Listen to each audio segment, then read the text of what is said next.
ఆశీస్సులందరికీ కూడా వందనములు శుభములు తెలియజేస్తున్నాం. ఈ యొక్క సాయంకాలం సమయంలో మేము ఈ రీతిగా పాటలు పాడుతూ రావటానికి కారణం యేసుక్రీస్తు ప్రభు వారి యొక్క దేవుని మాట, ఆశీర్వాదకరమైన మాట మీకెంతో దీవెనకరముగా ఉండాలని, ఈ మాటను మీకు తెలియచేయాలని, ఈ మాట ద్వారా సంపూర్ణ రక్షణను మీరు పొందాలని మీ వద్దకు వచ్చి ఉన్నాం. బైబిల్ గ్రంథం సెలవిస్తుంది, దేవుని వాక్యం ఈ రీతిగా సెలవిస్తున్నది, నశించిన దానిని వెదకి రక్షించడానికి యేసుక్రీస్తు ప్రభువారు ఈ లోకంలో వచ్చినారని వాక్యం సెలవిస్తుంది. ప్రియమైన వాళ్ళారా, రక్షించటానికే యేసుక్రీస్తు ప్రభువారు ఈ లోకానికి వచ్చారు. దేని నుంచి రక్షించటానికి అంటే పాపం నుంచి రక్షించటానికి. అయితే పాపం అనగా ఏమిటి? వాక్యం సెలవిస్తుంది, దేవుని మాటను విశ్వసించకపోవుట పాపం. రక్షకుడైన యేసుక్రీస్తు ప్రభు 2025 సంవత్సరాల క్రితం మన కొరకే మన కొరకు క్రయం చెల్లించాడనే మాటను మనం తెలుసుకోకపోవుట పాపం. కనుక మరి యేసుక్రీస్తు ప్రభువారు ఎందుకు ఈ లోకానికి వచ్చినారంటే నశించిన దానిని వెదకి రక్షించడానికి. కాబట్టి నశించిన పరిస్థితులు కనుక ఈ యొక్క తరుణంలో ఈ సాయంకాల సమయంలో ఆ గొప్ప రక్షకుడైన యేసుక్రీస్తు ప్రభువారు మన కొరకే జన్మించినాడు. మన కొరకే, మన పాపం కొరకే ఆయన శిక్షను మనం పొందవలసినంత కూడా ఆయన శిలువలో భరిస్తూ వచ్చినాడు. ఆయన సమాధి చేయబడి తిరిగి లేకపోతూ వచ్చినాడు. కనుక మనకు విడుదల ఉంది, విమోచన ఉన్నది. మన విషయమై ఆయన చూపిన ప్రేమ ఉన్నతమైనది అని మీకు సాయంకాల సమయంలో దేవుడే ఆ స్వరాన్ని మీకు వినిపిస్తున్నాడు.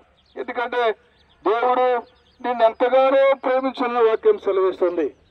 గొజడ అప్పారావు గారు మాట అన్నారు, దేవుడంటే లోకమంటే మట్టి కాదు, లోకమంటే మనుషులే అనే మాట మనం వింటూ వచ్చినాం. కనుక మనల్ని ఎంతగానో ప్రేమించినాడు. కనుక ఎవరైనా ఈ లోకాన్ని విడిచిన తర్వాత ఎక్కడికి వెళ్తారంటే మనుషుడు తెలుసుకోవాల్సింది ఒక పాపము, లేక నరకము, లేక పరలోకం. కనుక యేసుక్రీస్తు ప్రభువారు మార్గమై ఉన్న ఆయనే మార్గం, ఆయనే నిత్య జీవము, ఆయనే పరలోకం. కనుక ఈ సాయంకాల సమయంలో ఆ పరలోకమును మన కొరకై ఈ లోకానికి వచ్చిన ఆయన మనకంటే ఒక మార్గాన్ని చూపించినారు. కనుక లోకంలో చాలా మార్గాలు ఉన్నాయి. ఒక పట్టణానికి వెళ్ళాలా, వేరే ఊరికి వెళ్ళాలంటే వాహనాలు మనకి తీసుకువెళ్తాయి. అయితే పరలోకానికి వెళ్ళవలసిన మార్గం ఏది? ఎలాగ వెళ్ళగలుగుతామనంటే ఆయనే మనకు మార్గమై ఉన్నాడు. కనుక ఈ సాయంకాల సమయంలో ఆ మార్గమై ఉన్న ఆయన మీకు ఆ మార్గాన్ని తెలియచేయాలని, ఆ రక్షణను మీరు ఎరగాలని, ఆయనే సత్యవంతుడని మీరు తెలుసుకోవాలని, తద్వారా ఆశీర్వాదము, సంతోషం ఈ లోకంలో మనం పొందాలని, ఈ లోకం అనే పాపము నుంచి మనం విడుదల అనుగ్రహించినాడు, క్రయము చెల్లించినాడని నమ్ముటే విశ్వాసం, నమ్ముటే నిత్య జీవము, నమ్ముటే ఆశీర్వాదం.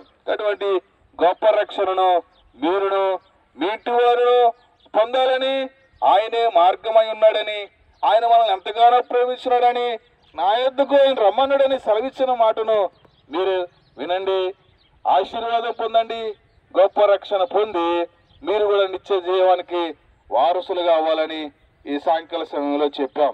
కొద్ది మాటలే చెప్పాము. అయితే ఇంకా చెప్పడానికి అనేకమైన విషయాలు ఉన్నాయి. అయితే మీరు మా పట్టణంలో ఉంటున్నవారు మేము అందరూ కూడా ఆశీర్వదించబడాలని, అందరూ కూడా వెలిగించబడాలని, అందరూ సంతోషంతో ఉండాలని, సమాధానంతో ఉండాలని ఈ సాయంకాల సమయంలో ఈ మాటను మీకు తెలియజేస్తూ వచ్చాం.